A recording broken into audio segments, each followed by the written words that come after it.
Gold, trusted gold buyers. మీరు తాకట్టు పెట్టిన బంగారాన్ని విడిపించి ఈ రోజు ఉన్న మార్కెట్ ధరకు కొనబడును. అధికార కాంగ్రెస్ పార్టీ ఈ మధ్య కాలంలో వాళ్ళ సొంత ఎమ్మెల్యేలే పాపం ఏడ కూడా మాట వినే పరిస్థితి లేదు అనుకోవచ్చు. ఎందుకంటే రోజుకొకరు ఎక్కడో ఒక చోట ఏదో ఒక కాంట్రవర్సీ కామెంట్స్ చేస్తూ ఉన్నారు. ఇక పర్టికులర్గా నేను మాట్లాడుతున్న ఈ వ్యక్తి ఎవరైతే ఉన్నారో నిజంగానే ఈయన కాంగ్రెస్ పార్టీలో ఉన్నారా లేకపోతే బీఆర్ఎస్ పార్టీలోనే ఉన్నారా అర్థం కాని సిట్యుయేషన్. ఎందుకంటే కేసు కూడా నడుస్తోంది వీళ్ళ మీద. అండ్ సుప్రీంకోర్టులో అనర్హత వేటుకు సంబంధించిన పిటిషన్ కూడా ఉంది. అండ్ మొదటగా ఎవరి మీదైనా అనర్హత పడుతుంది అంటే ఖైరతాబాద్కి సంబంధించిన గతంలో బీఆర్ఎస్ నుంచి ఎలక్ట్ అయినటువంటి దానం నాగేందర్ పేరు ప్రముఖంగా వినిపిస్తోంది. ఎందుకంటే ఆయన బీఆర్ఎస్ పార్టీకి సంబంధించిన ఎమ్మెల్యే అయ్యుండి కాంగ్రెస్ పార్టీకి సంబంధించిన బీఫామ్ తీసుకొని ఎంపీ ఎలక్షన్స్లో పోటీ చేశారు. సో డైరెక్ట్గానే ఇప్పుడు అన్ని ప్రూఫ్స్ ఉన్నాయి కాబట్టి ఫస్ట్ వేటు పడేదే దానం నాగేందర్ పేరునే అనేది చాలామంది బీఆర్ఎస్కి సంబంధించిన నాయకులే కాదు, అంటే లాయర్స్ కావచ్చు ఆర్ లా ప్రకారం చూస్తే కూడా ఖచ్చితంగా అనర్హత వేటుకి మేబీ దానం నాగేందర్ గురి కావచ్చు అనేది చాలామంది మాట్లాడుకుంటున్న సిట్యుయేషన్. సో మొన్న మనకు తెలుసు డైరెక్ట్గానే సీఎం రేవంత్ రెడ్డి మీదనే ఆయన కామెంట్ చేశారు. ఆర్ హైడ్రాకు సంబంధించి ఎప్పుడైతే ఖైరతాబాద్లో కూల్చివేతలు జరిగాయో అప్పుడే ఆయన కొంత ఘాటుగానే విమర్శించిన పరిస్థితి. అప్పుడు అతని వ్యాఖ్యలు కూడా అంటే ఖైరతాబాద్ ఎమ్మెల్యే దానం నాగేందర్ వ్యాఖ్యలు కూడా పూర్తిగా వైరల్ అయినటువంటి సిట్యుయేషన్ అయితే కనిపిస్తోంది. అంటే ఖైరతాబాద్లో అక్రమ నిర్మాణాలు ఏవైతే ఉన్నాయో వాటన్నిటిని కూడా హైడ్రా తొలగిస్తూ వస్తోంది. సో అప్పుడే దానం నాగేందర్ ఎప్పుడైతే హైడ్రా చేరుకుని అక్కడ కూల్చివేతలు జరుపుతోంది అప్పుడే వచ్చి ఆయన పూర్తిగా మా ఏరియాకి రావడానికి వీల్లేదు అంటూ అధికారులకే డైరెక్ట్గా కాల్ చేసి మాట్లాడిన పరిస్థితి.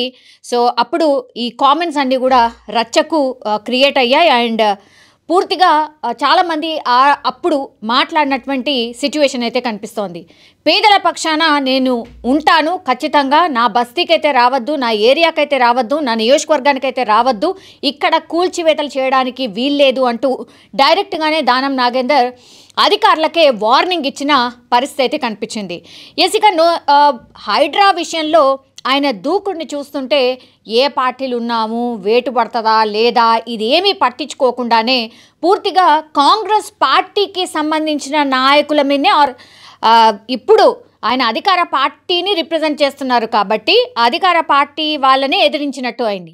సో దీనిపైనే రచ్చ అయితే క్రియేట్ అవుతోంది. సో పేదల ఇండ్లను కూలుస్తామంటే ఊరుకోము, అవసరమైతే జైలుకు కూడా పోతా, కానీ నేను కాంప్రమైజ్ కాను.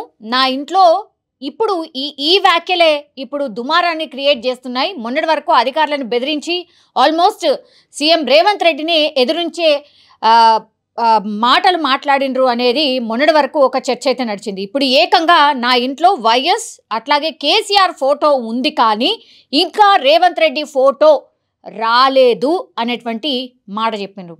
ఈరోజు అసెంబ్లీ సమావేశాలు జరుగుతున్నాయి. మరి ఆల్ ఆఫ్ సడన్గా ఇంత రియాక్షన్ ఎందుకు వచ్చింది, ఇంత రియాక్ట్ కావాల్సిన అవసరం ఏముంది అనేది కూడా అర్థం కాని సిట్యుయేషన్. మరోసారి దానం నాగేందర్ ఘాటు వ్యాఖ్యలు చేశారు ఆర్ కాంట్రవర్సీ వ్యాఖ్యలు చేశారు అని అనుకోవచ్చు. ఇప్పుడు సొంత పార్టీలో ఈ వ్యాఖ్యలన్నీ కూడా సంచలనంగా మారిపోయిన సిట్యుయేషన్. అధికార పార్టీలో ఉండి కూడా ప్రభుత్వానికి వ్యతిరేకంగా ఇట్లాంటి మాటలు దానం నాగేందర్ ఎందుకు మాట్లాడారు అనేది కూడా ఒక చర్చ అయితే నడుస్తోంది. ఈ వ్యవహారాన్ని పూర్తిగా పిసిసి చీఫ్ దానం వ్యవహారాన్ని మహేష్ కుమార్ గౌడ్ దగ్గరికి తీసుకువెళ్లారు. అండ్ ఆ తర్వాత అధికారులను ఉద్దేశించి కూడా ఆయన గతంలోని కూడా మాట్లాడారు. కాబట్టి ఇంకా పార్టీ చర్యలు ఏమైనా తీసుకుంటుందా లేదా ఏం చేయబోతోంది అనేది పెద్ద ఎత్తున చర్చ అయితే నడుస్తున్న పరిస్థితి అయితే కనిపిస్తోంది. అయితే ఆపరేషన్ రోప్లో భాగంగా అయితే ఇటీవల కాలంలో చింతల్ బస్తీలో అక్రమ నిర్మాణాలను జిహెచ్ఎంసీ అధికారులు కూల్చేసిన టైంలో ఒక రకంగా ఎదిరించి అధికారుల మీదనే మాట్లాడిన పరిస్థితి. పూర్తిగా ఆయన ఒక వార్నింగ్ అయితే ఇచ్చారు. నా బస్తీలో అయితే అడుగుపెట్టద్దు, నా నియోజకవర్గానికైతే రావద్దు అనేటువంటి మాట చెప్పిండు. ఈరోజు ఏకంగా మా ఇంట్లో ఆర్ నా ఆఫీస్లో ఇప్పటికీ కూడా వైఎస్ రాజశేఖర రెడ్డి ఫోటో ఉంది, as well as KCR photo ఉంది, కానీ ఇంకా రేవంత్ రెడ్డి ఫోటో నేను ఇంకా పెట్టలేదు అనేటువంటిది